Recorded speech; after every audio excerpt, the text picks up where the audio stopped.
1.700.000 anos atrás, o mundo estava repleto de grandes perigos. Ficar vivo era um desafio avassalador. Era caçar ou ser caçado, matar ou morrer.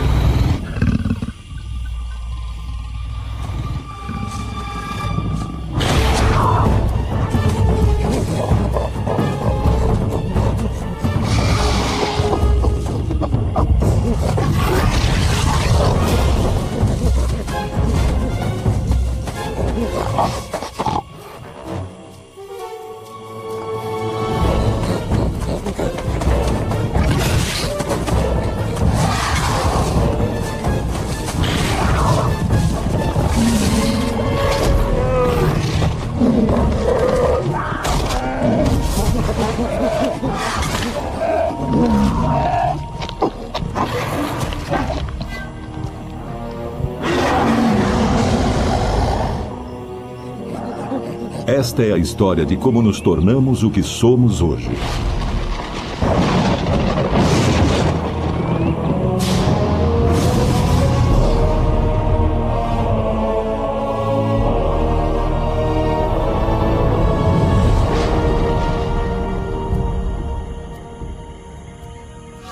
O gênero humano apareceu pela primeira vez no leste da África há 2,5 milhões de anos. Foi o início da jornada épica da evolução humana. Era um mundo cheio de predadores e comedores de carniça. Os humanos primitivos ou hominídeos viviam ao lado de feras terríveis. Mas eram hominídeos que não caçavam, apenas comiam carniça, ao contrário desse Megantherium, que era um felino de dentes de sabre. Esse é o Homo ergaster. Ele era o mais bem-sucedido de todos os hominídeos e que tinha também o maior cérebro. O Homo ergaster foi o trampolim para a evolução da nossa espécie. Como outros hominídeos africanos, ele andava sobre 2 pernas, o que não facilitava a convivência com predadores muito mais rápidos e ferozes que andavam sobre 4 patas. Esse felino de dentes de sabre tem caninos enormes para cortar a carne, mas nem assim consegue tirar toda a carne da carcaça. Muita comida fica para aqueles que esperam. Ele é um predador formidável que pesa mais de 90 quilos. Para superar as feras, os seres humanos teriam que encontrar uma posição de vantagem. Talvez o Homo ergaster tenha sido o hominídeo mais esperto a andar pelo planeta e o primeiro ser humano carnívoro.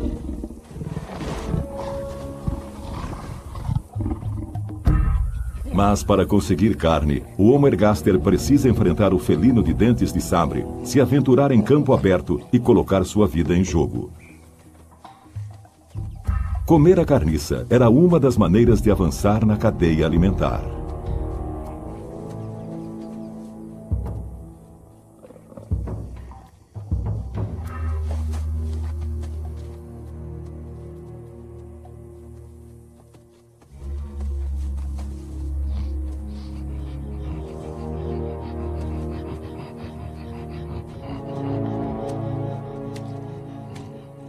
As lascas de pedra já eram usadas como ferramentas há 1 milhão de anos.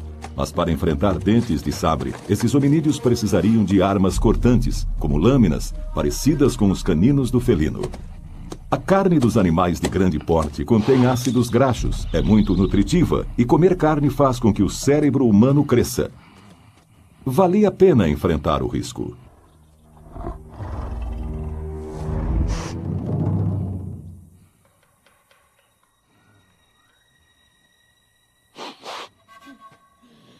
O comedor de carniça precisa estar sempre vigilante.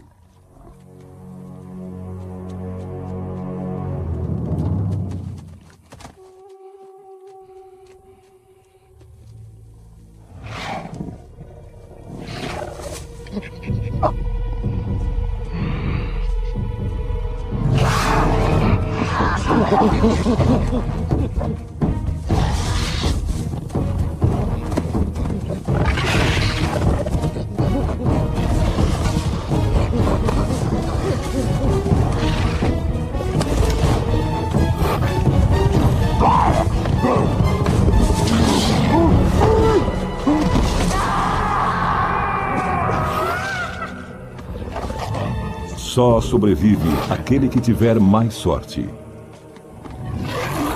A vida é curta e brutal.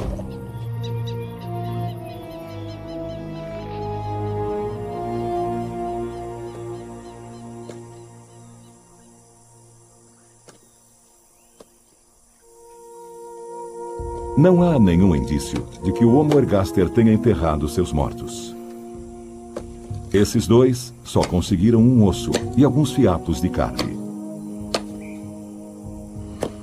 Embora ainda haja muita coisa que não entendemos, a energia concentrada derivada da carne foi um fator que ajudou a reforçar nossa evolução. O tutano do osso deu aos hominídeos doses maciças de calorias, o que significa energia.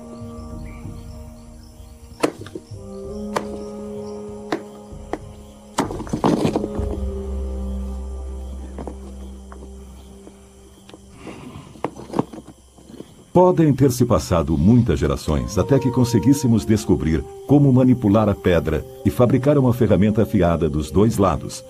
Mas o que esse humano primitivo está lentamente descobrindo será uma revolução para nossa espécie, a primeira de muitas.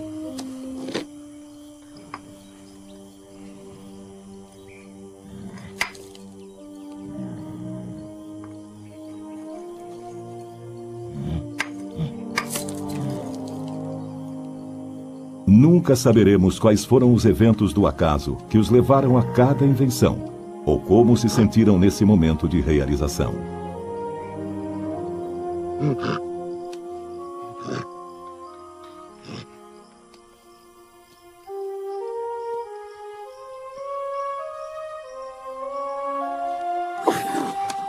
Esse jovem hominídeo criou uma lâmina, uma ferramenta cortante mais versátil, o machado de mão, que rivalizará com os caninos do tigre de dentes de sabre.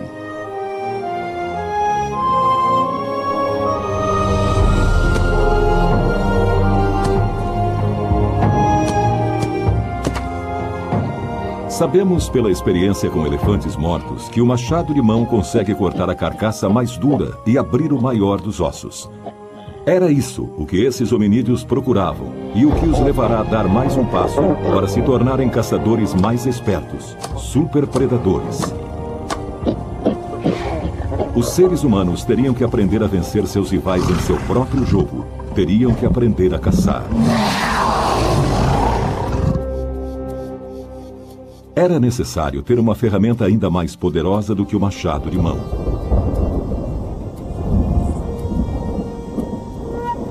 Uma ferramenta de um poder tão grande e com tantas utilidades, que diante dele não só seres humanos, mas também os animais se curvariam.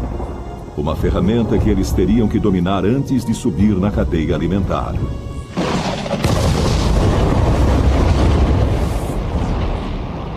O fogo.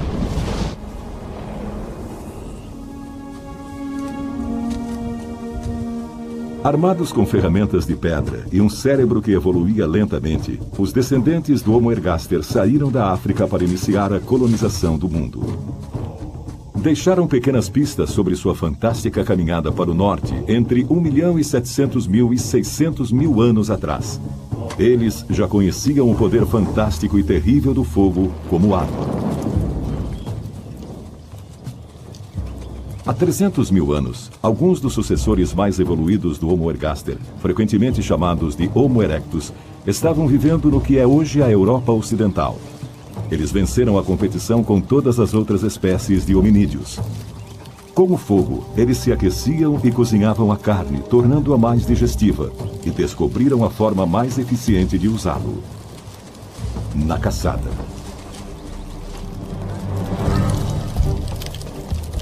O Homo erectus não era mais um comedor de carniça. Ele era agora um predador. Os caçadores mais experientes, Kuhl e Zir, organizam a caçada. Sua presa é o imponente Megaloceros. Com uma galhada de mais de 3 metros de ponta a ponta, o alce gigante, hoje extinto, chegava a ter 2,70 metros de altura. Os caçadores se dividem em 2 grupos para dominar a presa.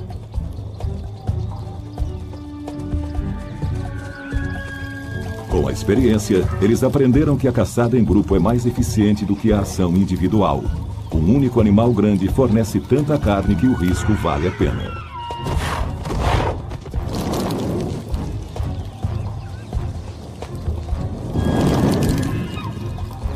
Como os animais, esses caçadores se apoiavam muito mais nos seus instintos e sentidos do que nós o fazemos hoje em dia.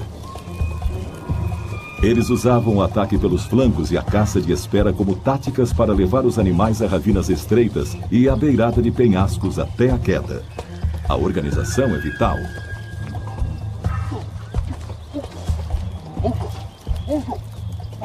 A linguagem, da maneira como a conhecemos, só apareceria dali a 250 mil anos. Mas esses hominídeos tinham maneiras próprias de se comunicar. Sir manda Ibo na frente como batedor.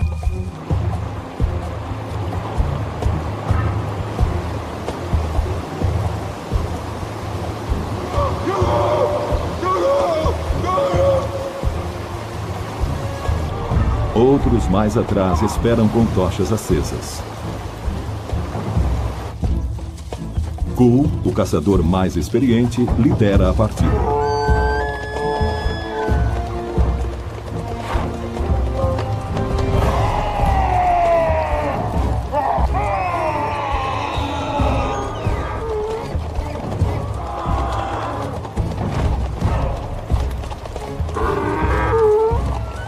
Eles têm poucos minutos para levar os alces rochedo acima. Só há uma coisa que eles ainda não aprenderam: como manter as tochas acesas na umidade do ar.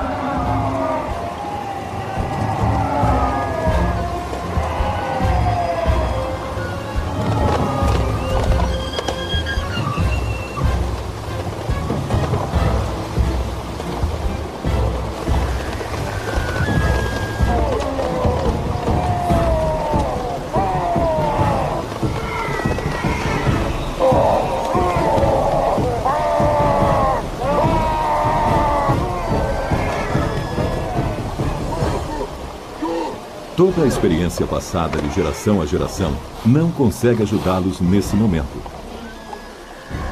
Eles estão perdendo o controle.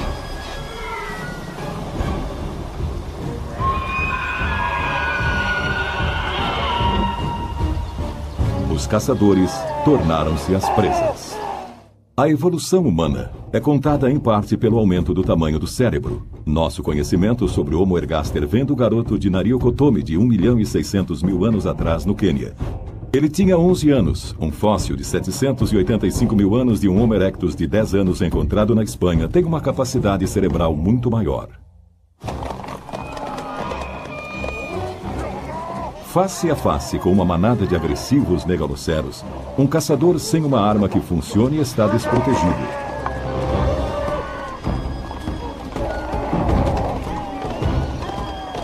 Na ravina que serviria para encurralar o alce gigante, agora são os caçadores que estão encurralados.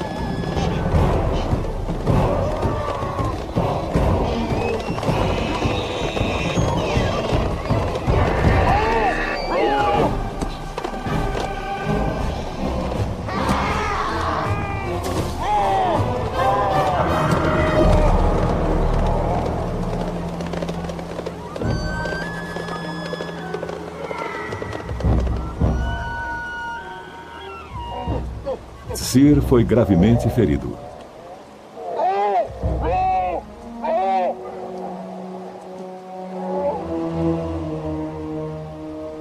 Perder um homem é desastroso num mundo onde as pessoas vivem em pequenos bandos de subsistência.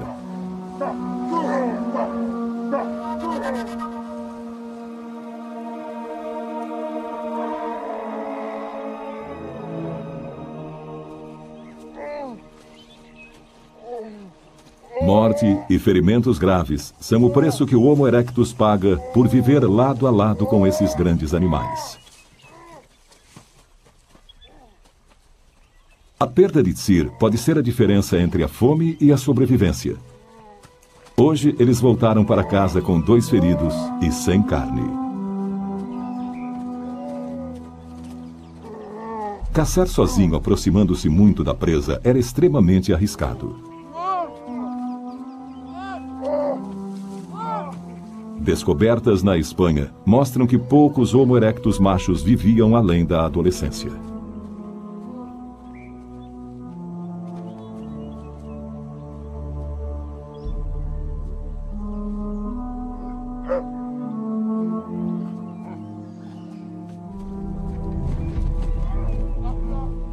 Não há qualquer indício de que o Homo erectus abrisse covas ou realizasse cerimônias para seus mortos.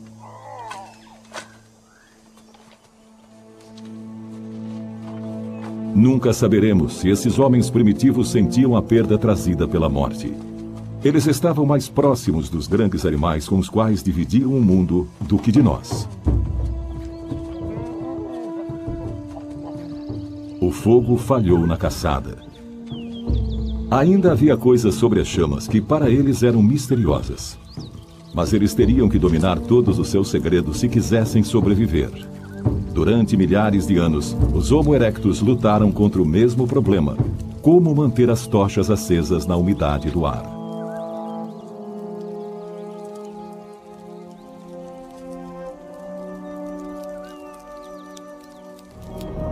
Milhares de anos de tentativas e erros darão uma resposta. Ela virá da capacidade de sobrevivência. Talvez eles tenham pouca preocupação com os mortos, mas podemos ter certeza de que pessoas que viviam tão próximas à natureza tinham um grande conhecimento sobre as plantas, distinguiam quais eram comestíveis, quais as épocas de colheita dos frutos, e, mais importante, conheciam seu poder de cura.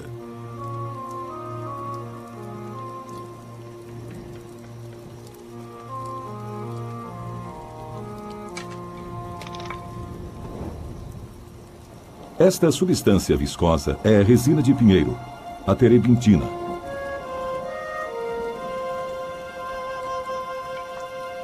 Ela não só evita as infecções, como é também fonte de água ras vegetal, um combustível natural.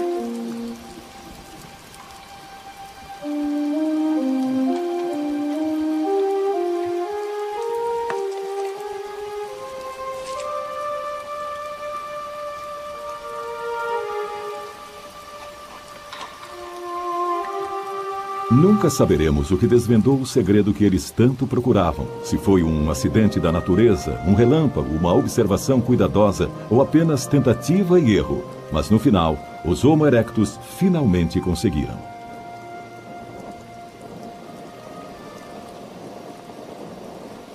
Eles agora dominavam completamente o fogo.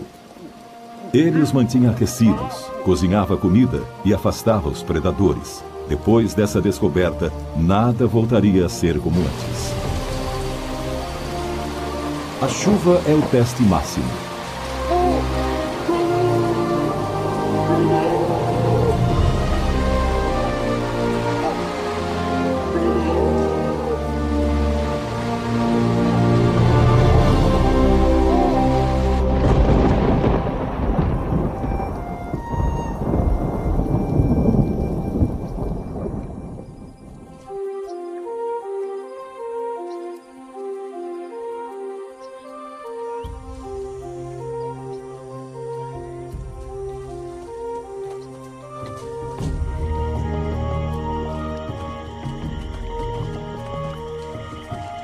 Só Hiper conhece a fonte da resina. Ela divide seu conhecimento sobre esse toco de pinheiro que caiu. A resina de pinheiro, assim como a água ras, tem um cheiro característico. A solução de problemas, a cooperação e o compartilhamento do conhecimento serão essenciais para a sobrevivência humana.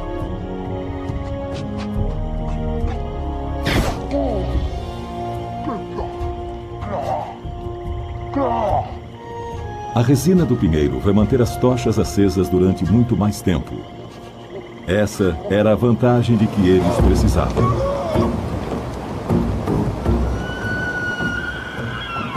Ibo e seu grupo podem agora se tornar grandes caçadores.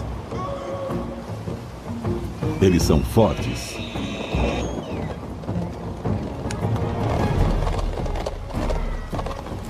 São destemidos. Sabem exatamente quando e onde encontrar sua presa.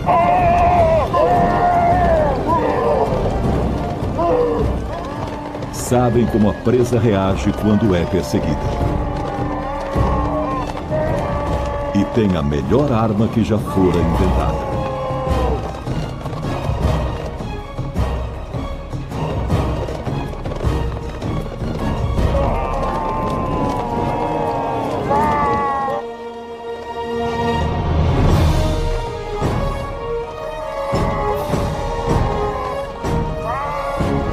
A manada de megaloceros se deparou com a fantástica arma mortal. É mais que o fogo, é o fogo unido ao cérebro humano. A caça se tornará o meio de vida que vai definir o gênero humano pelos próximos 300 mil anos. A última era glacial se abateu sobre a Europa. Grandes mantos de gelo cobrem a Escandinávia e os Alpes. O inverno, com temperaturas abaixo de zero, dura mais de 9 meses. O Homo erectus já desapareceu há muito tempo.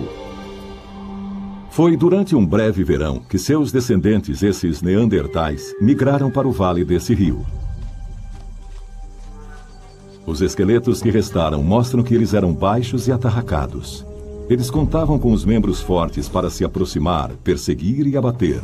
A proximidade ainda era um risco, e eles caçavam feras como o bisão gigante.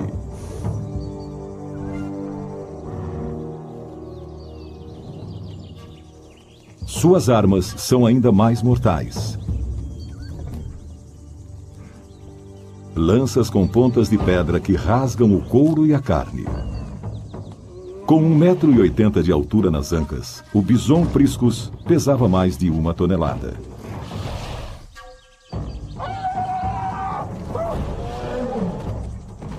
É um combate corpo a corpo.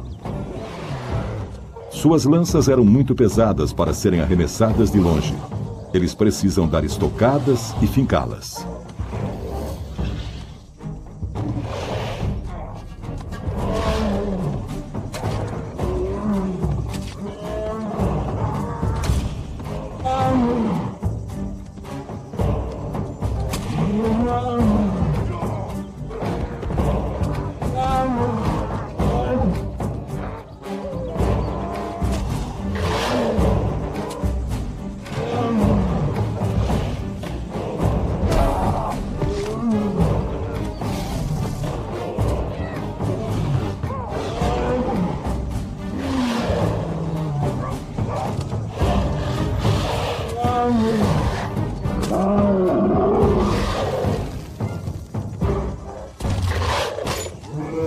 A lança com ponta causa uma ferida grande e sangramento profuso.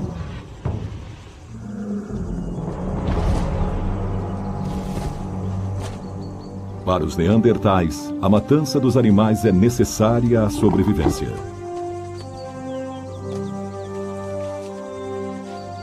Doug, o caçador mais forte, dá o golpe final.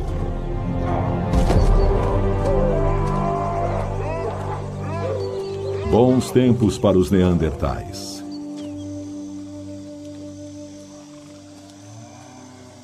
Eles nunca baixavam a guarda, temendo os comedores de carniça à espreita. Seus olhos vasculham constantemente a floresta, procurando o local onde o perigo se esconde.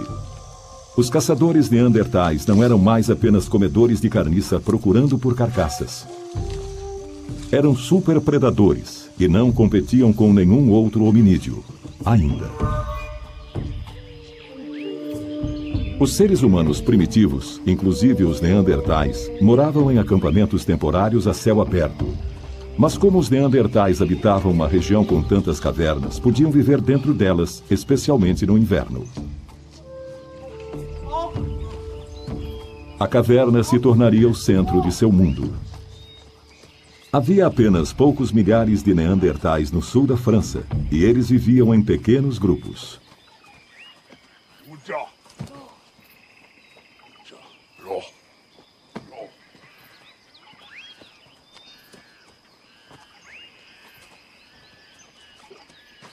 A grande quantidade de nitrogênio encontrada em seus ossos prova que 85% da sua dieta eram constituídos de carne, complementada com plantas e frutos. Eles tinham um conjunto de ferramentas simples, mas eficientes.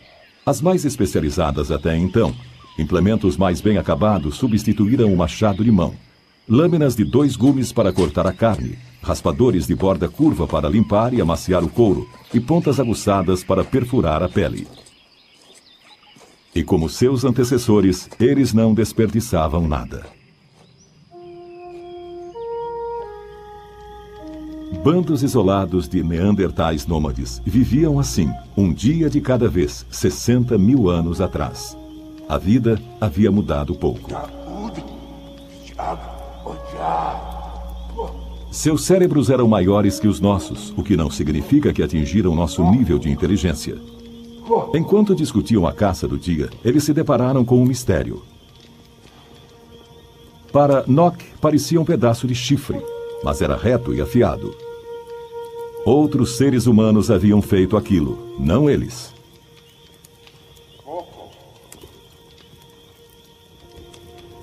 Nem mesmo o caçador mais forte, Doug, consegue descobrir.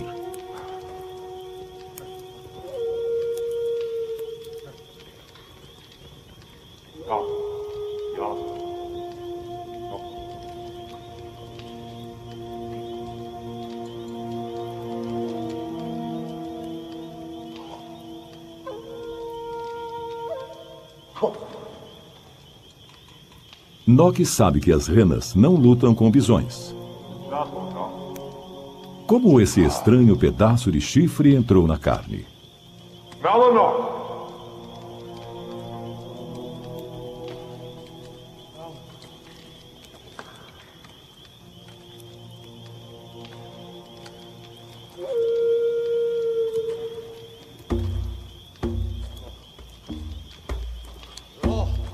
Lor quer guardar esse objeto estranho como troféu.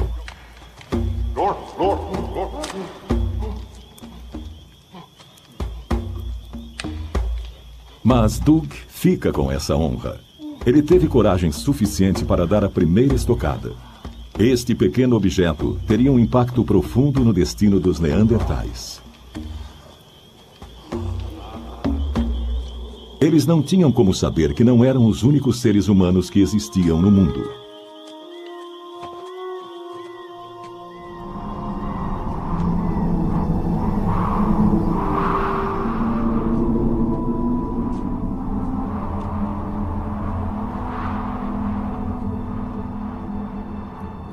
Os tempos já não estão tão bons para os neandertais. A neve cobre o solo há meses.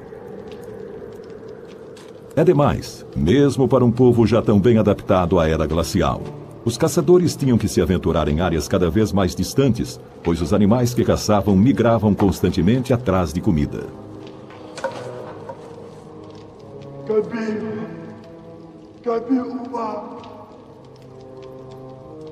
Doug só conseguiu encontrar 2 esquilos pequenos.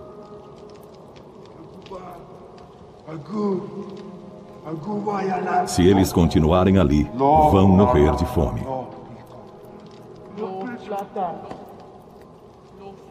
Eles sabem que não há mais nada no lugar de onde vieram, lá onde o sol se põe. Mas para o leste, em direção ao nascer do sol, há um lugar melhor para caçar. Eles já estiveram lá, mas no verão. A tentativa de uma migração no inverno é morte certa para o bando. Só os caçadores mais fortes irão. Na época dos neandertais, os seres humanos eram capazes de dizer coisas básicas. Eles tinham um cérebro maior que seus antecessores. A primeira prova tangível de fala entre os humanos pré-históricos é um osso hioide de Neandertal de 60 mil anos. É o hioide que ancora os músculos das cordas vocais. Ele foi encontrado em Israel.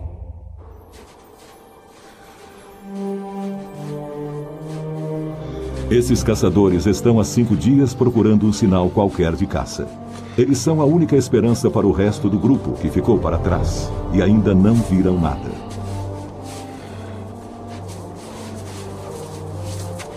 Lor, Nock e Dug andaram até agora muito mais do que o normal para uma caçada. Atravessaram montanhas indo de vale em vale, pois é nos vales que eles esperam encontrar um animal de grande porte. O tempo é seu adversário.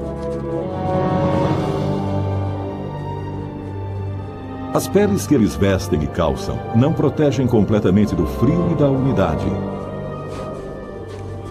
A agulha de osso que asseguraria uma roupa à prova d'água ainda não havia sido inventada.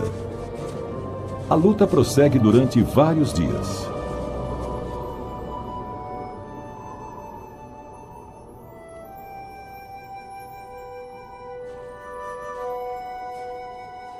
Agora, o norte da Europa está coberto pelo gelo que não para de se expandir. A era glacial provocou enormes mudanças no clima.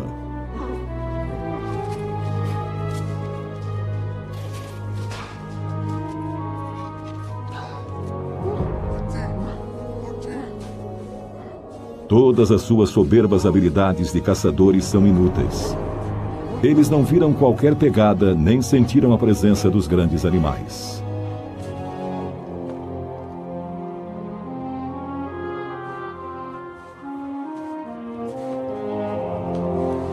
Seu físico bem adaptado foi testado até o limite.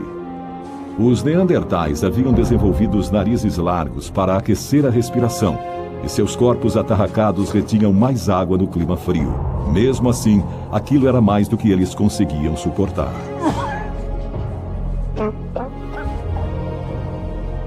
Outra noite vem chegando.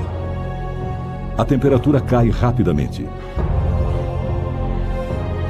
Era preciso encontrar abrigo, ou eles morreriam expostos ao frio.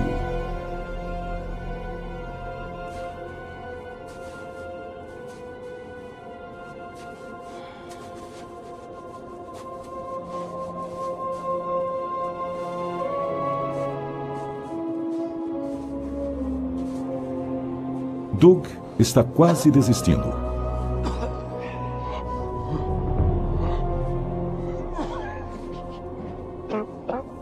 Nock vem sofrendo com o frio e a hipotermia nos últimos 3 dias.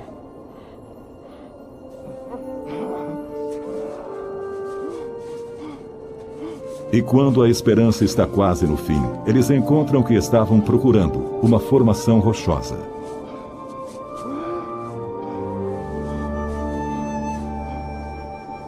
Este é o abrigo que os neandertais procuravam nas migrações.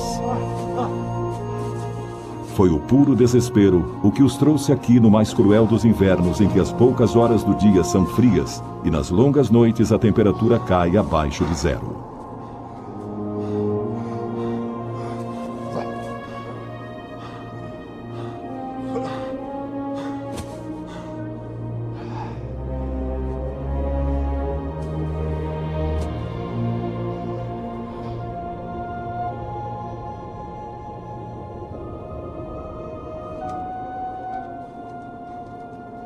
Dug recolhe a madeira de que eles precisam para fazer fogo e manter lobos e comedores de carniça afastados, apesar do pouco que eles teriam a oferecer. Pelas camadas compensadas de cinzas e carvão vegetal encontradas no chão das cavernas, descobrimos que os neandertais faziam fogueiras. E eles não conseguiriam sobreviver perto dos lençóis de gelo do norte sem elas.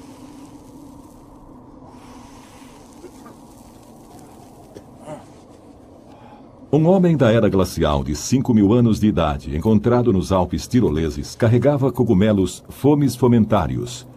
Eles crescem nas cascas de árvores mortas e são excelentes para manter uma fogueira acesa dias seguidos.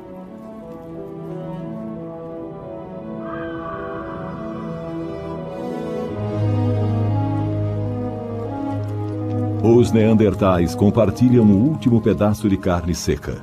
É fácil de carregar e uma das primeiras maneiras de se conservar a comida. Nock está enfraquecendo rapidamente.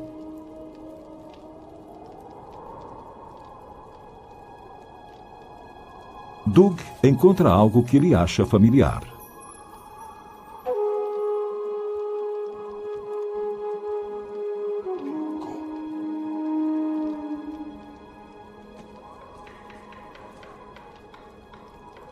É parecido com o pedaço de chifre que eles encontraram em sua caverna. Percebem que é algo essencial, mas não sabem o que é.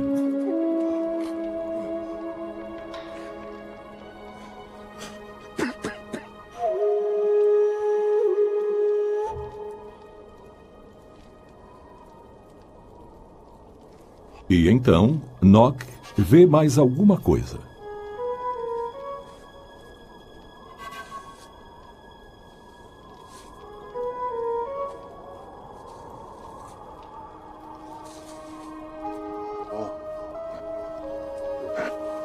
Narda.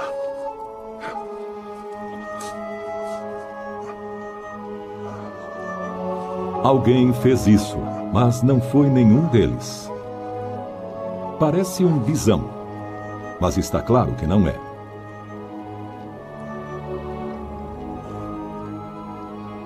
Ódio.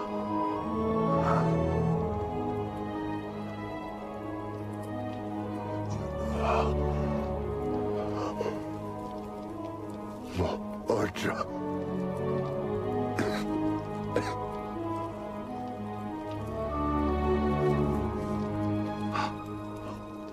O estranho chifre de cervo. O bisão, que não é um bisão.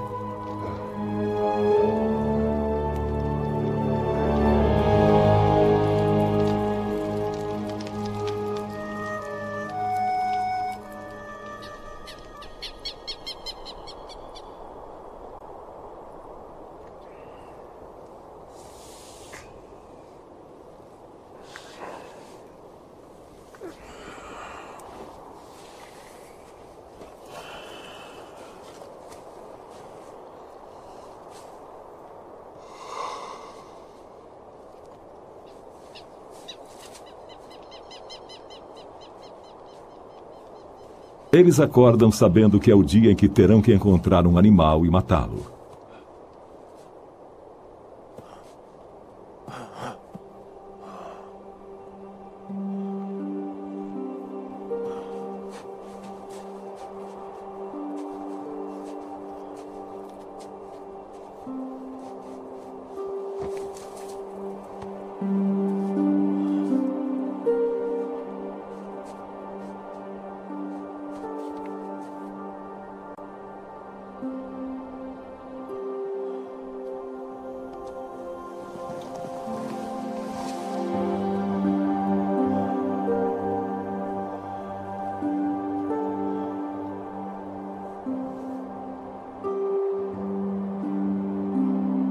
A noite levou Nock.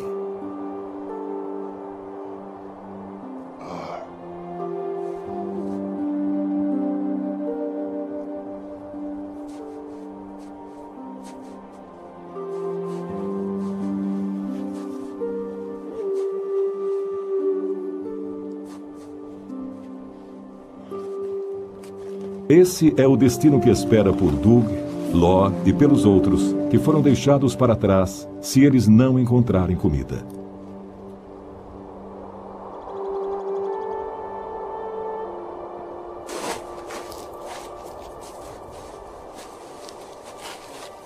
Os neandertais abrem uma cova com uma pá feita de casca de árvore.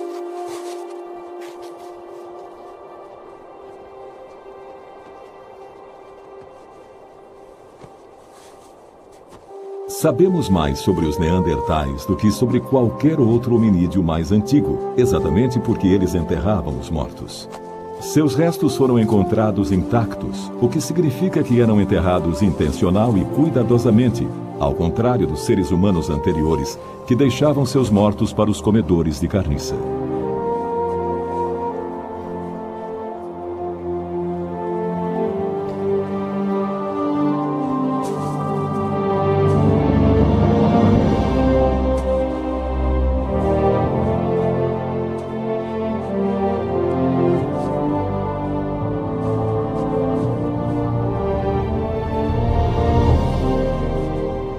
Eles ainda não são como nós, mas são pessoas que têm sentimentos.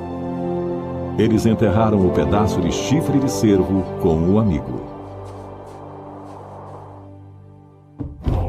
Por causa da sepultura de um homem velho em La Chapelle, na França, que foi encontrado com pigmentos vermelhos espalhados sobre a cabeça, sabemos que os neandertais, diferente de seus ancestrais, de vez em quando enterravam seus mortos.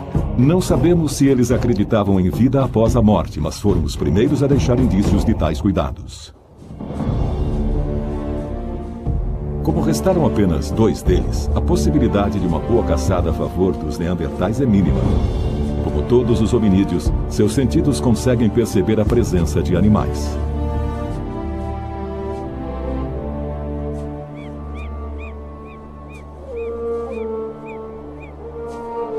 Eles sentem que os bisões não devem estar longe.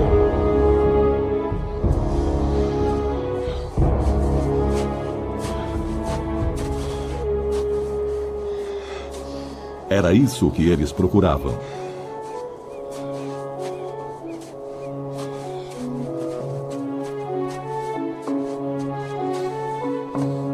Os bisões passaram por aqui recentemente. É preciso não apenas habilidade, mas coragem para rastrear uma fera de 1 tonelada. E esta não é uma caçada de verão. A neve a torna ainda mais perigosa. E o bisão também tem uma audição aguçada, assim como seu olfato. Contando apenas com lanças de ponta de pedra, eles enfrentam o momento da verdade.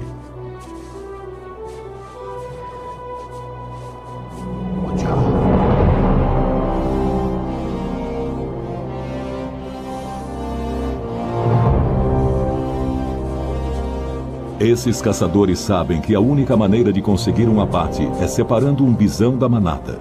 Um confronto cara a cara é sua única chance.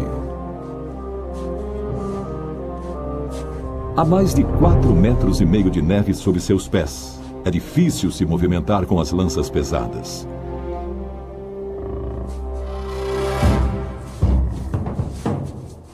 Para chegarem perto o suficiente, eles têm de ter muito cuidado. Os bisões se assustam com facilidade.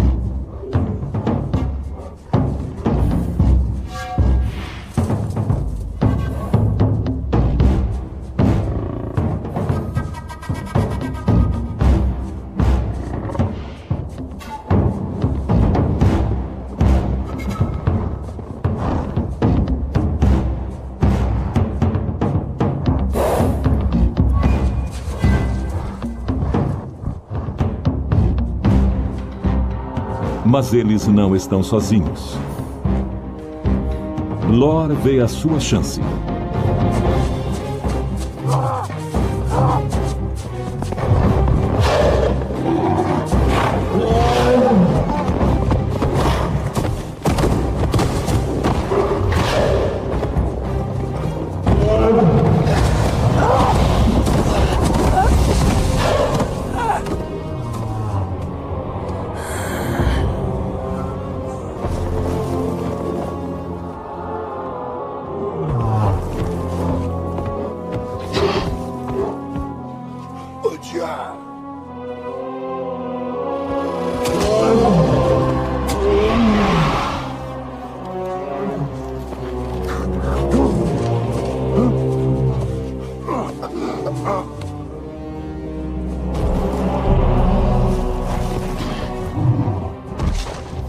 O bisão foi abatido. Alguém chegou antes dos neandertais. Mas quem? Eles estão frente a frente com 2 estranhos. Eles são mais magros. Eles têm o crânio arredondado, como o dos homens modernos. Não são pessoas como eles. Suas lanças são muito mais finas e leves. Eles podem arremessá-las à distância. Durante centenas de milhares de anos, os neandertais haviam sido os únicos habitantes da Europa. Lor, Dug e seu grupo não terão futuro.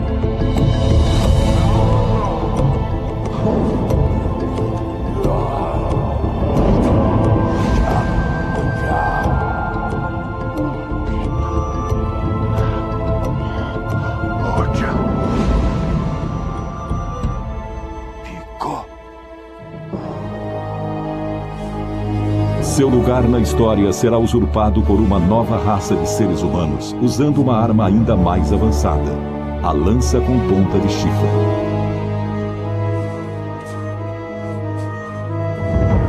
E eles terão a mesma potência cerebral e habilidades que temos hoje.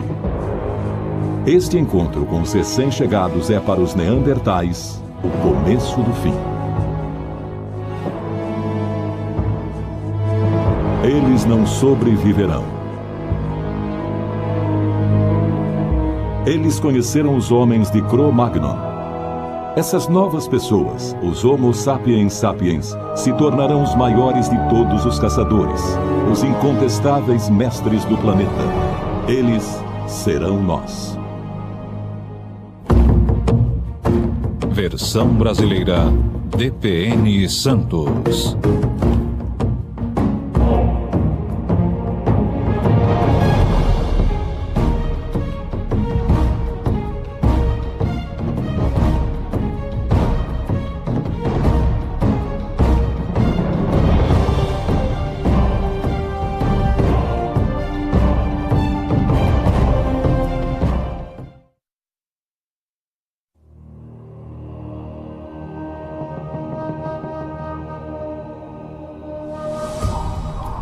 Europa, 15 mil anos atrás. A última grande era glacial está terminando. Há 2 milhões de anos, os seres humanos vêm lutando para dominar as grandes feras com as quais dividem o planeta. Eles vivem num mundo hostil, repleto de animais imensos e perigosos. Esta é a história do maior triunfo da espécie humana.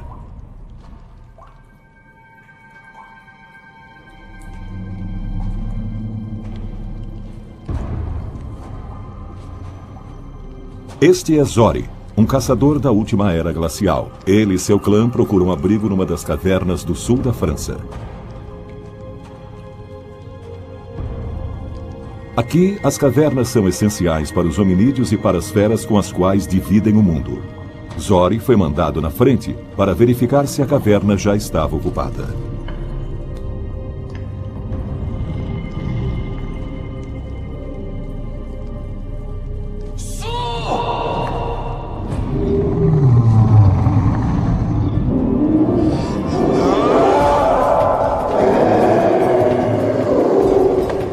Ele perturbou a hibernação de alguém.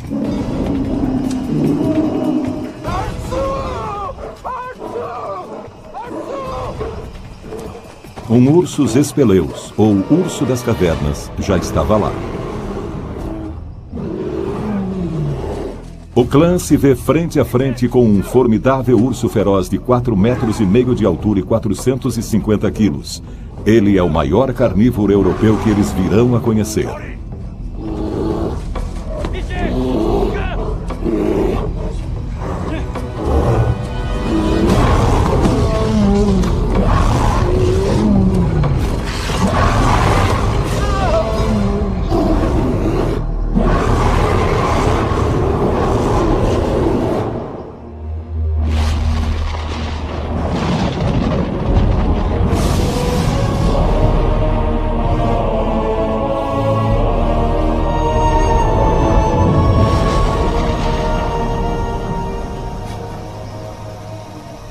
Quinze mil anos atrás. Os homens de Cro-Magnon eram os únicos habitantes do oeste europeu. Eles estão entre os primeiros seres humanos modernos, o ápice de 2 milhões de anos de evolução humana. Não são muito diferentes de nós. Podem pensar e sentir da mesma maneira que a gente, embora nunca saberemos qual era a sua língua e nem se davam nomes uns aos outros. O que sabemos é que tinham a capacidade da fala. Boko, o xamã desse pequeno grupo, culpa Zori pela morte de um de seus caçadores. Zori é aprendiz de Boko.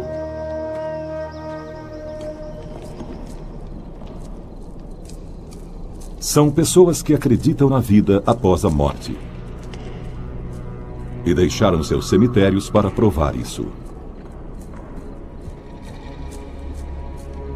O xamã ajuda a fazer com que o mundo em que vivem tenha sentido.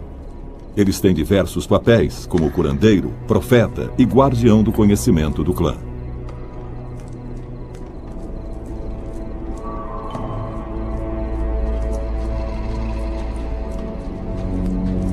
Boko sabe que Zori é o culpado pela morte do homem. Renike e Tieko também sabem disso. Se Zori quer ser o próximo xamã, ele terá que se redimir.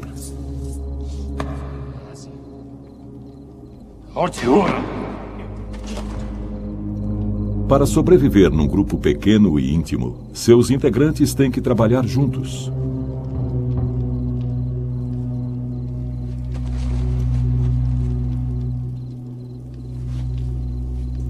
Boko precisa consertar a situação.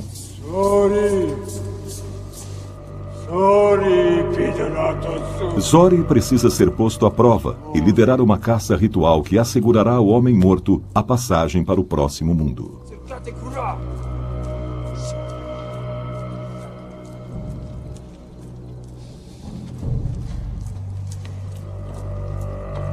Zori aceita o desafio.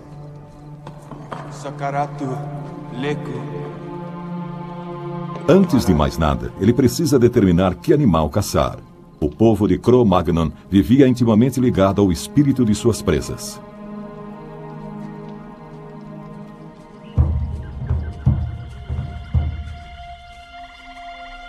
Relutantes, Renike e Tieko seguem Zori através do vale. Mas precisam de algo para ajudá-los em sua aventura. Suas condições eram diferentes das nossas e eles só podiam trabalhar com o que a natureza oferecia. Zori está pensando em alguma coisa.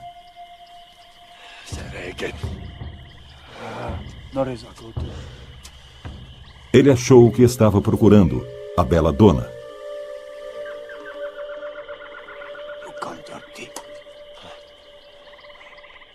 Os homens de Cro-Magnon podem ter usado bagas venenosas que causam alucinações. As bagas poderiam matá-los.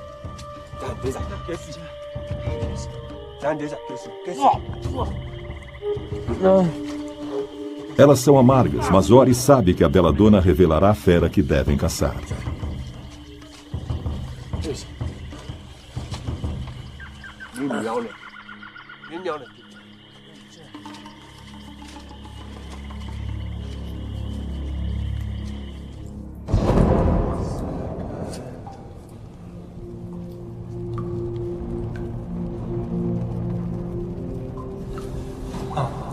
Durante milhares de anos, os homens de Cro-Magnon usaram cavernas como a famosa Sala dos Touros em Lascaux para entrar em comunhão com as feras da Era Glacial com as quais dividiam o mundo.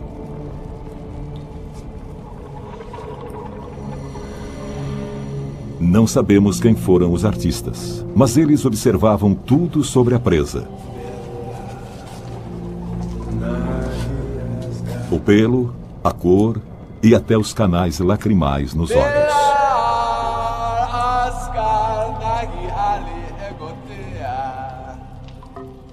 A magia da Bela Dona começa a funcionar.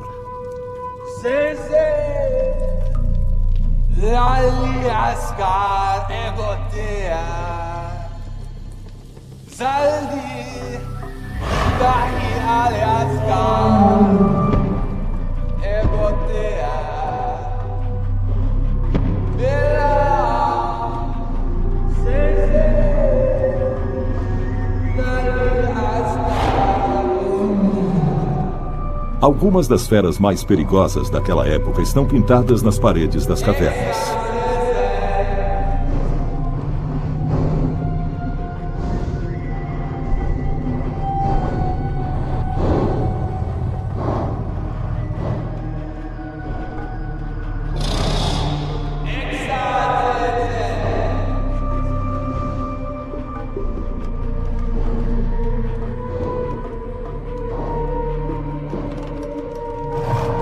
Os espíritos disseram que sua presa deverá ser o auroch, o grande bovino selvagem. Alguns peritos acham que os caçadores derivavam poderes sobrenaturais dos animais que pintavam nas paredes das cavernas.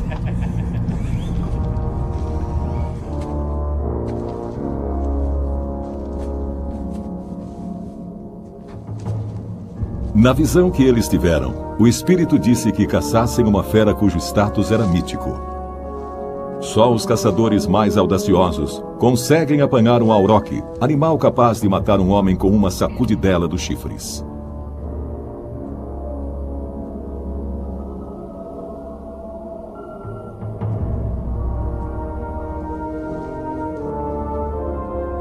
risco é que eles acabem passando de caçador a caça.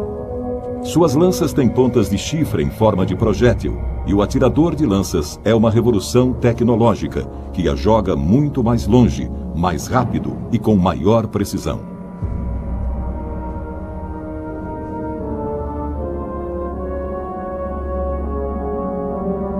Seus sentidos estão tão harmonizados com o ambiente que eles percebem que a presa não está muito longe.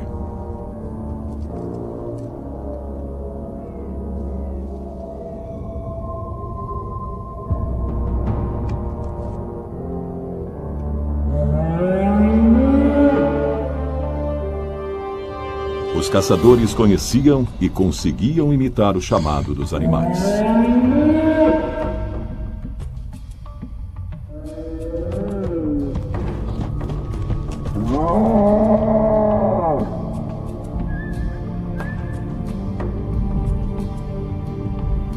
Na aproximação, eles usam todos os seus sentidos.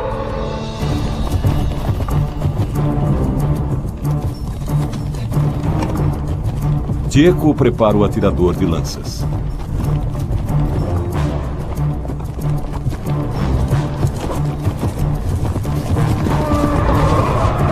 Um auroque de quase 1 tonelada e com um péssimo temperamento.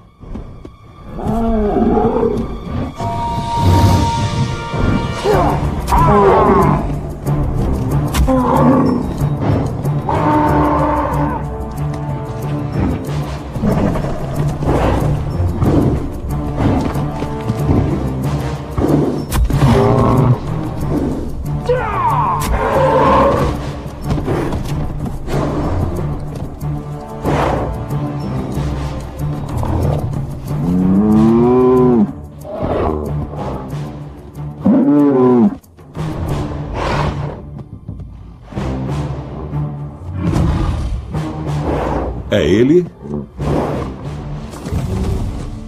ou eles?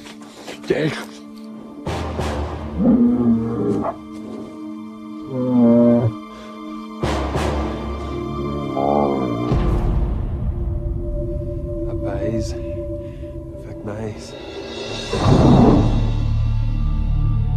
Os espíritos estão felizes com as atitudes de Zori. Ele ganhou o respeito dos caçadores. O espírito do homem morto irá para o além. Zori foi feito para ser um xamã. Aqui a caçada é mais do que uma questão de sobrevivência. É um ritual para se comunicar com o mundo espiritual. Mas bem longe, ao leste, o mundo está mudando e os humanos se movimentam. É uma jornada da qual não voltarão. Às vezes encontramos uma figura humana na arte do homem de Cro-Magnon, talvez um feiticeiro ou um xamã, como este homem com cabeça de cervo pintado na parede da caverna de Trois-Frères, no sudoeste da França. Anos de pesquisa das antigas pinturas rupestres do povo San da África do Sul podem revelar alguns dos segredos do xamã do homem de Cro-Magnon. Especula-se que uma vez passada a visão da caçada, ele registrava as memórias de seu estado alterado nas paredes da caverna. A Europa já está há milhares de anos tomada pela última era glacial. O adaptável homem de Cro-Magnon, o Homo sapiens sapiens, começa a espalhar-se pelo mundo. A Ásia se juntou à América por meio de uma grande ponte de terra, Beríngia. Com invernos rigorosos e grandes oscilações de temperatura, Beríngia teve um dos climas mais severos de que se tem notícia. O verão durava menos de 2 meses. Esta é a terra da megafauna, ou seja, dos grandes animais. Eles caminham longas distâncias em busca de comida. E aonde vão, são seguidos pelos seres humanos que estão atrás de carne. Mas há 13.000 anos, o clima da Beríngia estava mudando. A quantidade de animais diminuía. E os longos invernos chegavam ao fim.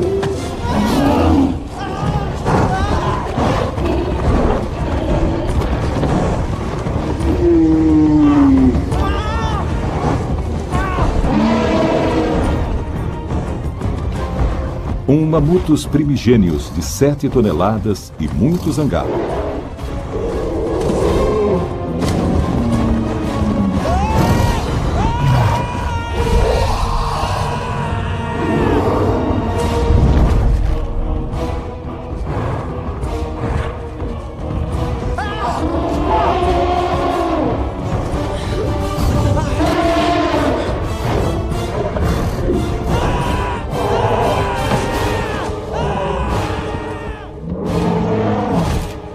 Os 3 caçadores podem ter perdido esta batalha, mas feriram gravemente o mamute.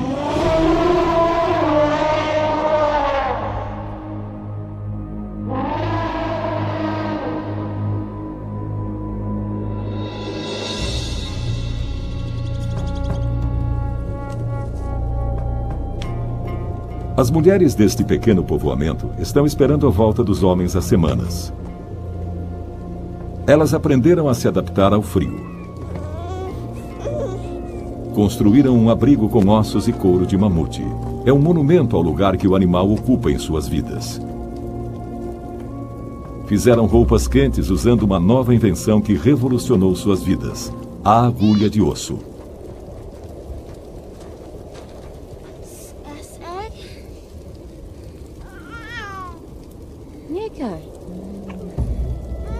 Esta flor não deveria estar aqui nesta época do ano. É um mau presságio, o primeiro de muitos.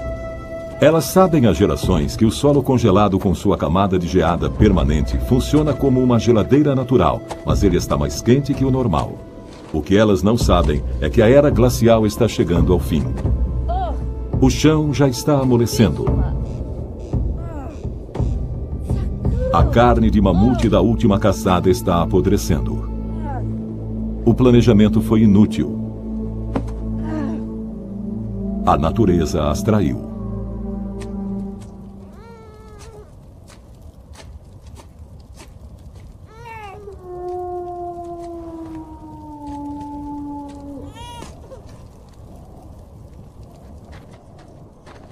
Ernique, Sela e Una estão começando a perceber que os homens não vão voltar. E se perguntam o que acontecerá com elas. Numa terra com poucas plantas comestíveis, elas precisam de carne para sobreviver. No dia seguinte, a pura engenhosidade humana vem ao seu socorro. Quando a era glacial vai chegando ao fim e os grandes mamíferos morrem, elas passam a pescar. Com armas e ferramentas mais sofisticadas, é possível pescar na água rasa. Elas usam arpões com pontas leves de osso, em vez das pesadas pontas de pedra usadas nas grandes caçadas.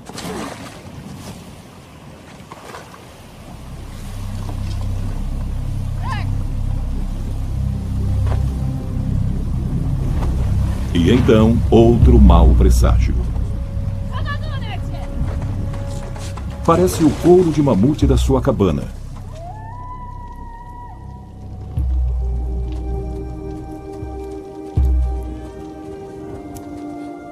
O vento feroz da tundra levou seus telhados embora. Os lobos tiraram vantagem dessa ausência. Os homens se foram. A comida está apodrecendo. Elas perderam suas casas.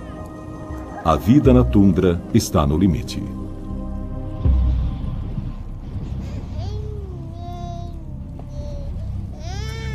Outra noite a sós.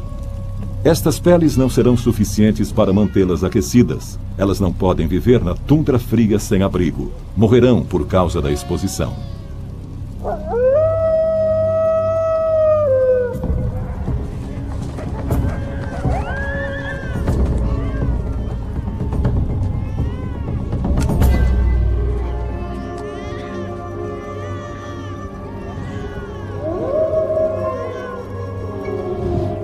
Ernique e Sela sabem que precisam encontrar outro grupo se quiserem sobreviver.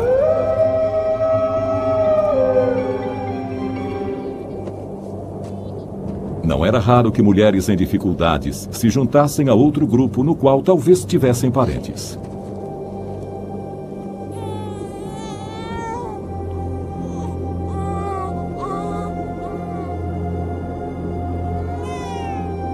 Elas viviam numa terra vasta e hostil, que conheciam como a palma de sua mão.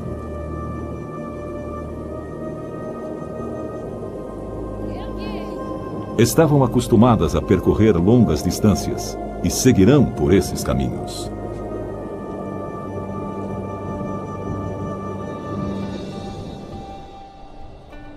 Conhecemos a terra que elas estão atravessando, estudando o fundo do mar e o pólen fossilizado.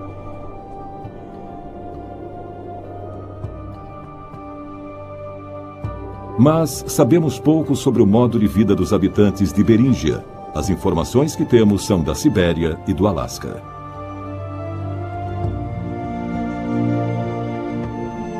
Alcançaram a casa de seus familiares, mas não há sinal de vida.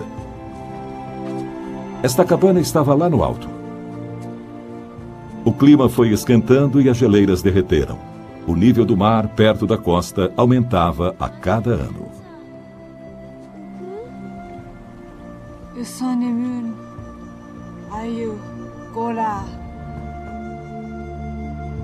Ernique cresceu aqui e se lembra de como era a paisagem. Terra até onde se conseguia enxergar. Una não entende por que seus parentes construíram uma casa num lugar tão ruim.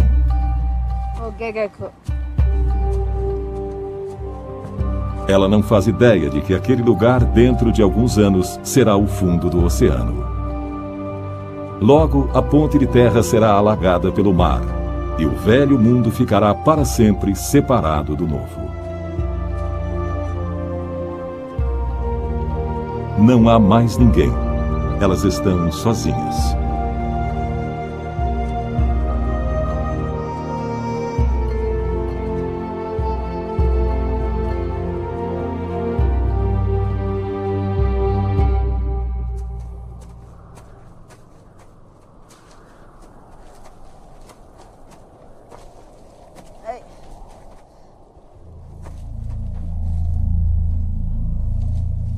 Um mamute esteve por aqui. Há caçadores pela frente.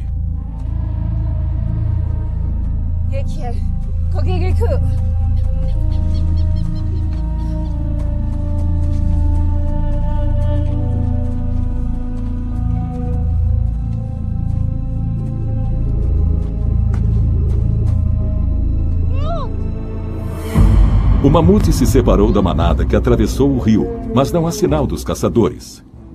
Ernique pode ver as lanças encravadas no animal. As feridas o tornaram mais lento, uma boa oportunidade para as mulheres. Caçar um mamute é novidade para elas, mas se querem sobreviver, não há escolha.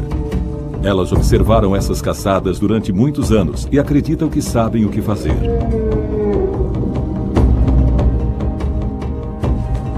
A primeira estratégia do caçador é isolar a presa do resto da manada. O primeiro passo já foi dado.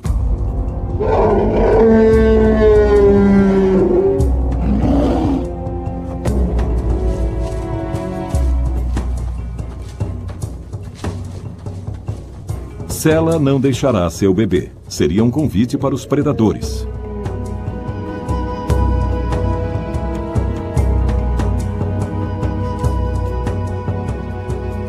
Para ter sucesso, elas precisam cooperar.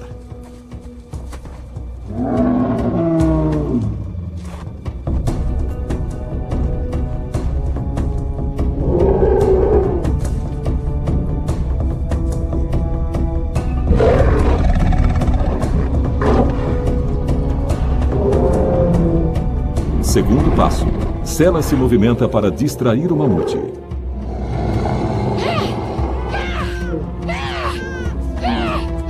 É como um elefante. Ele poderia tentar um último ataque. Ernique sabe que tem que atingir os pulmões ou o estômago, onde o animal é mais vulnerável.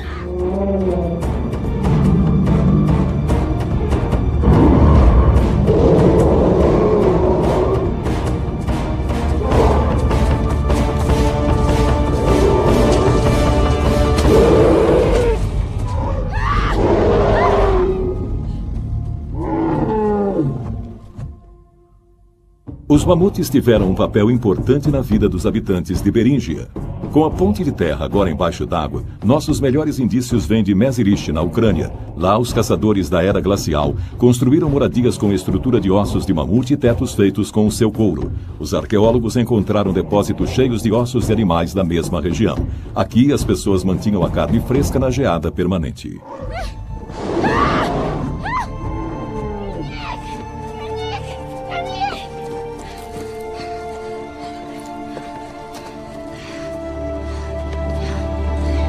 O mamute está ferido, mas não mortalmente.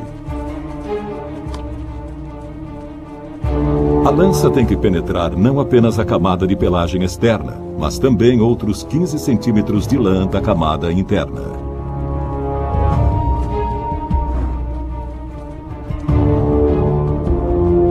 Ainda não é tarde para uma batalha final.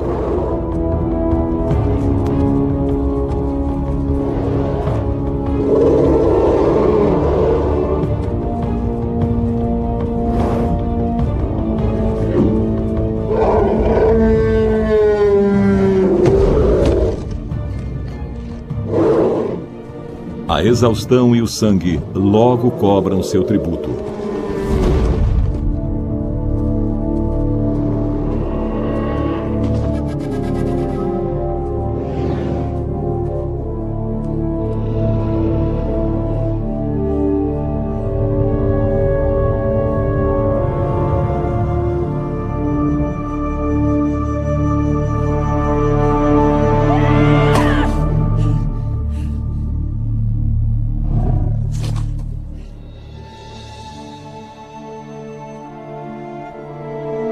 Com engenhosidade e habilidade, elas resistiram nesse mundo de frio doloroso que parece interminável. Mas a má sorte das mulheres chegou ao fim.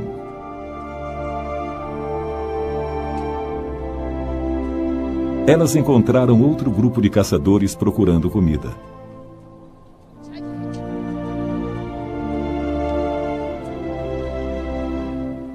Elas se juntarão a esse bando e viajarão para mais longe. Seguirão outros bandos de caçadores em direção ao leste, onde fica hoje o Alasca e o território de Yukon. Serão as primeiras pessoas a chegar ao novo continente, a América. Serão os pioneiros a desbravar territórios inexplorados. Há cerca de 15 mil anos, essas pessoas se espalharam pelas cadeias de montanhas, vastas planícies abertas e florestas aparentemente intermináveis. Não foi uma migração deliberada, mas agindo como os caçadores sempre fizeram, movimentavam-se constantemente atrás de comida. Esses assim chamados paleoíndios viviam numa terra farta, um grande continente habitado por poucos milhares de pessoas.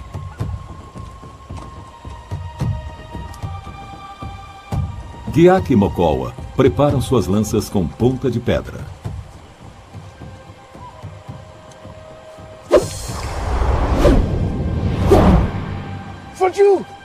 É uma presa fácil. Os animais daqui nunca haviam visto predadores humanos. Em pouco tempo, os paleoíndios colonizaram o que se tornaria não apenas a América do Norte, mas todo o continente americano. Gyak e Mokowa trocam o excedente de carne por pedras apanhadas por outro grupo numa formação rochosa, a quilômetros de distância. Essas pedras valiosas, geralmente sílex córneo e obsidiana, foram usadas na manufatura de suas armas mais mortais. Eles são o povo de Clovis, e ganharam esse nome porque seus restos foram encontrados pela primeira vez na região de Clovis, no estado do Novo México, nos Estados Unidos.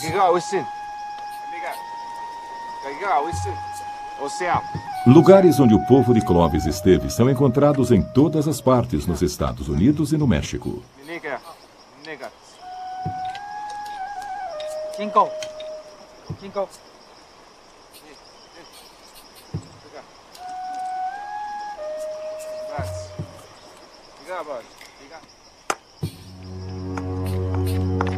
Com habilidade, Mokowa prepara este objeto belo, mas letal, a lança pontuda usada pelo povo de Clovis.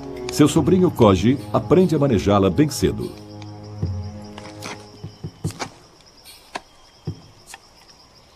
A lança de Clovis era uma arma mortal em mãos habilidosas. A ponta se quebra na ferida, causando uma grande lesão. A preparação de uma ponta hoje pode levar 2 horas.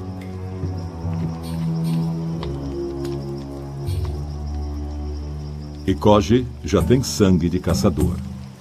Ija! Kala! Shoo! Sashkininga! Nimenikweka Ziga! Ija! Ziga, Ziga!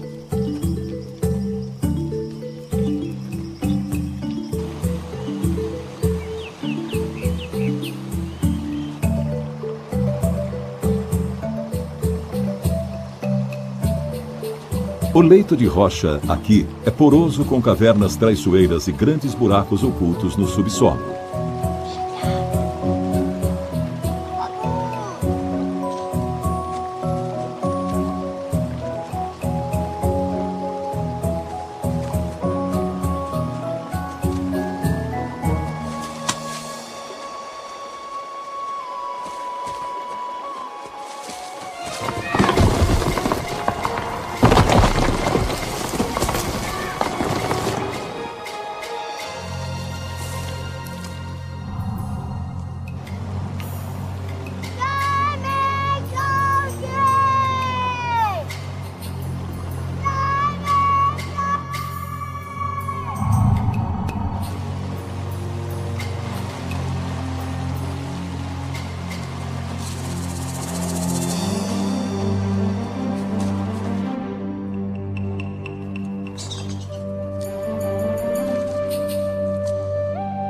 Essas cavernas foram usadas como abrigos para hibernação de animais grandes e pequenos.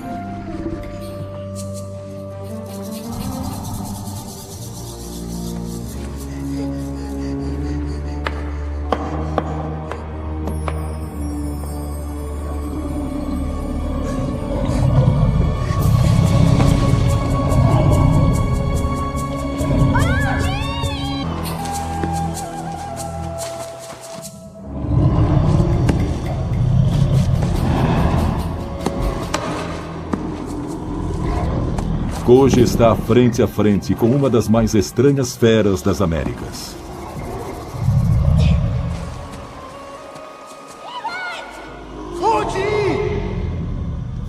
É um bicho preguiça gigante, o Megalonyx. Ele é muito mais alto que o menino e pesa mais de 2 toneladas. Uma corda feita de fibra de plantas será a sua salvação.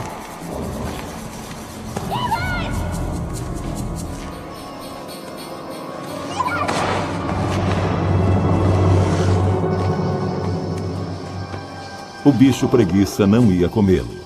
Ele se alimenta de raízes, flores e frutas. Koji sobreviveu à aventura.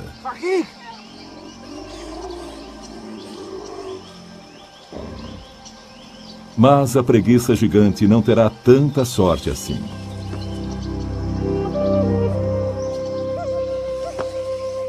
Os animais que os ancestrais dos paleoíndios perseguiam na Europa, na Ásia e nessa terra virgem estão morrendo. As feras do planeta Terra nunca haviam se deparado com um predador tão sagaz. Era se adaptar ou morrer. Locais como Kinswick, no estado de Missouri, mostram como as presas da megafauna eram tentadoras. O povo de Clovis foi encontrado nos mesmos lugares que ossos do bicho preguiça gigante e de mastodontes. Depois da era glacial, o aquecimento global acelerou o fim da megafauna. Tudo o que sobrou do bicho preguiça gigante está em poucas cavernas do oeste americano, cheias de adubo orgânico e com apenas um esqueleto bem preservado.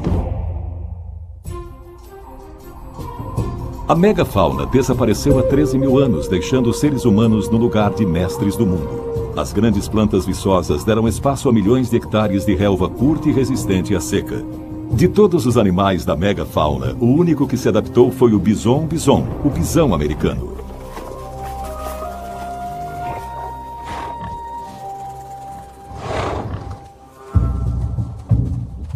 Os paleoíndios viviam para caçar os bisões.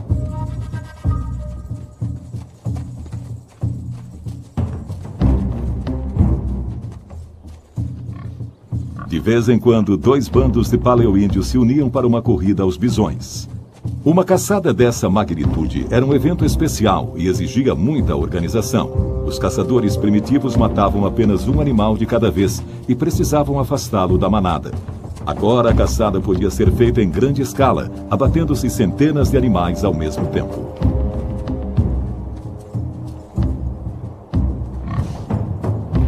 Os chefes, Dozo e Ryu, posicionaram essa manada para a corrida. E isso levou semanas. É a primeira vez de Mok, um ritual de passagem, caçar com os homens. A partir do conhecimento adquirido durante gerações, estes paleoíndios sabem que a manada segue um líder. Mok e 3 outros caçadores fingem que são bezerros. Piouk finge que é um lobo que está perseguindo os bezerros. O líder se movimenta para proteger os falsos bezerros do lobo. O resto da manada o segue. Está tudo pronto para a corrida do bisão.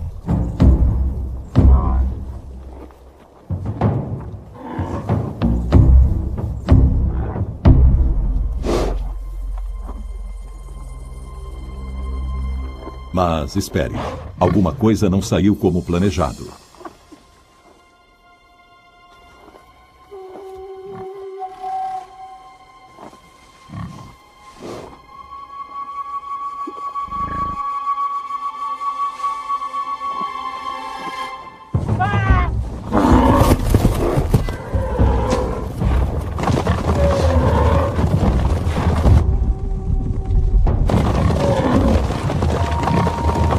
Os bisões vão continuar correndo quilômetros e quilômetros.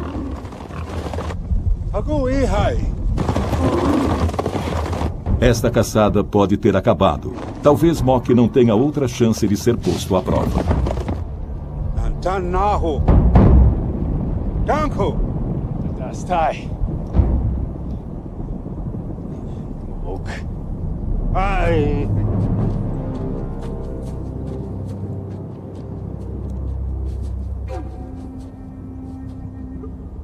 Todas aquelas semanas gastas planejando pacientemente o posicionamento foram perdidas num instante.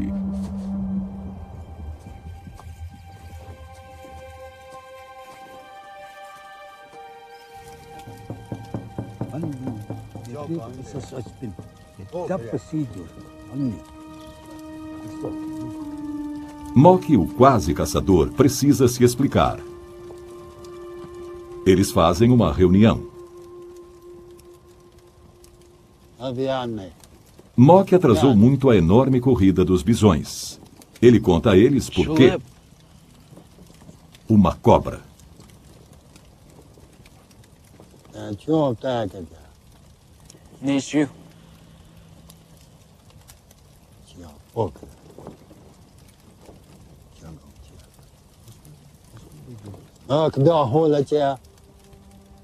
O chefe diz a Mok que se ele quer ser um caçador, terá que ser muito mais corajoso. Ele será mandado para trabalhar com as mulheres e as crianças e construir um matadouro. É um trabalho duro, mas não tão perigoso quanto a caça.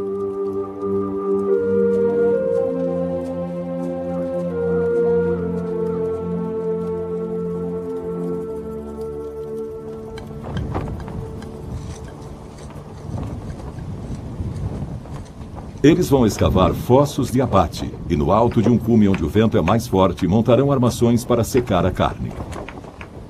Eles também vão preparar pemmican, uma mistura de carne seca com tutano e bagas. A carne assim se preserva durante anos.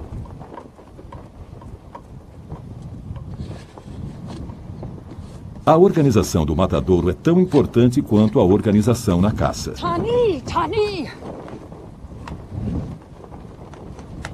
Shiu se encarrega de Mok.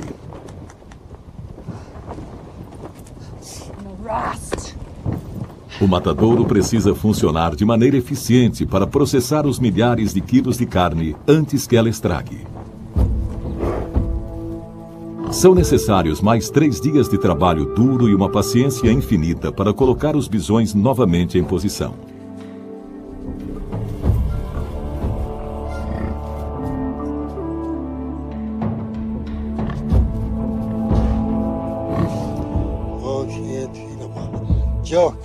Amanhã os chefes decidirão o dia.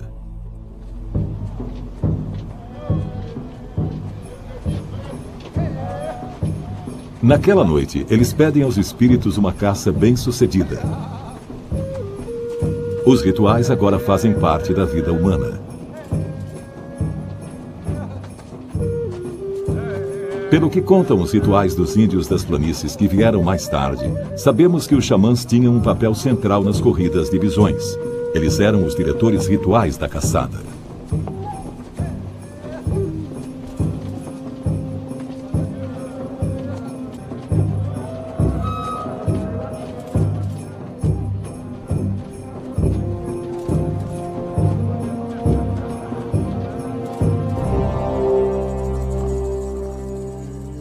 O dia da corrida começa com um outro ritual. Assim como entre os homens de Cro-Magnon da Europa, o xamã é o intermediário entre o nosso mundo e o dos espíritos. O bisão tem o olfato acurado. O xamã esfrega os caçadores com sálvia para disfarçar o cheiro humano.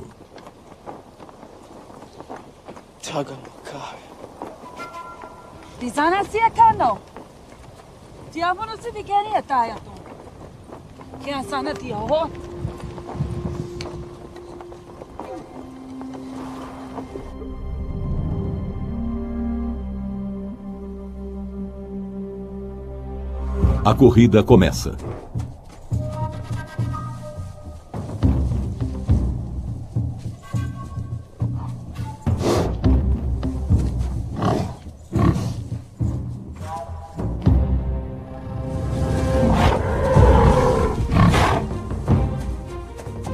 Milhares de animais de 1 tonelada estão se movimentando. A corrida de bisões feita a pé é muito perigosa. Bisões que vivem em grandes manadas se assustam facilmente.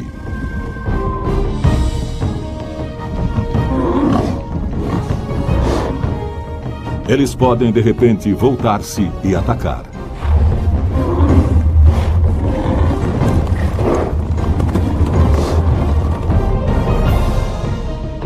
Os bisões não fazem ideia da esperteza dos seus perseguidores e nem de que eles conhecem essas terras melhor que os próprios animais.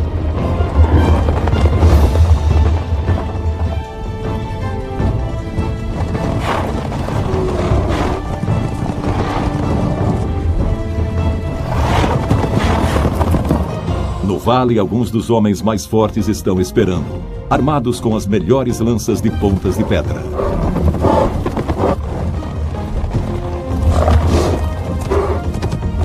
Os bisões pensam que vão apenas subir mais uma montanha.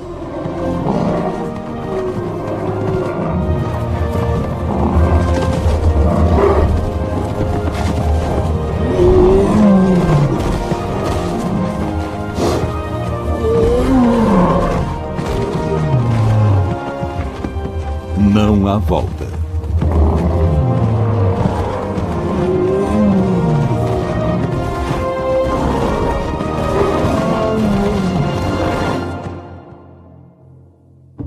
Os locais de caça dos paleoíndios documentam essas corridas em grande detalhe.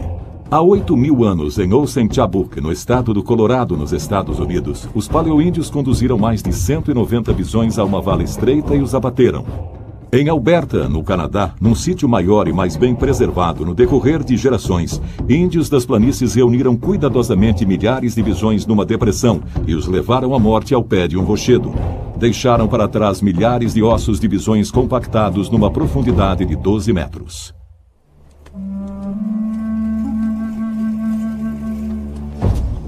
No fundo do penhasco, há centenas de bisões mortos ou morrendo. Aqueles que ainda não estão mortos são sufocados. Acabar com eles é perigoso. Numa fração de segundo, uma chifrada pode quebrar a perna de um caçador. Essa tarefa cruel dura dias. A manada agonizante renderá toneladas de carne. Cada pessoa come alguns quilos por dia. Porém, ao contrário de seus antecessores que caçavam um animal por vez, os paleoíndios não terão como aproveitar o bisão inteiro.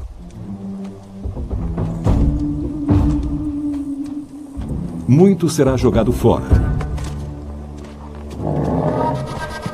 Mas esta caçada ainda não terminou. Este é o maior pesadelo de qualquer caçador.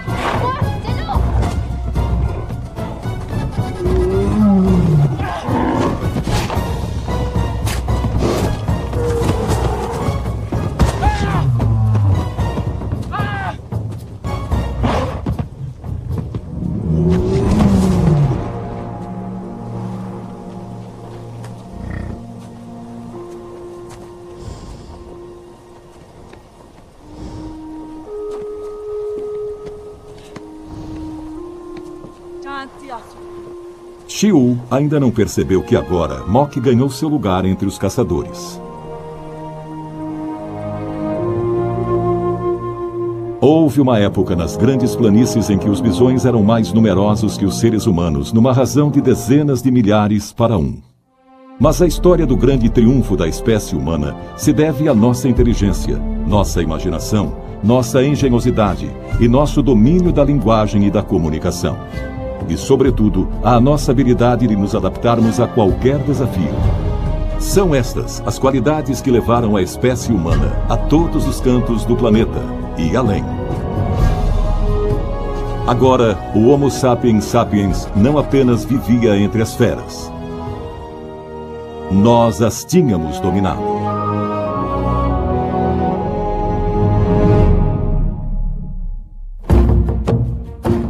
Versão brasileira, DPN Santos.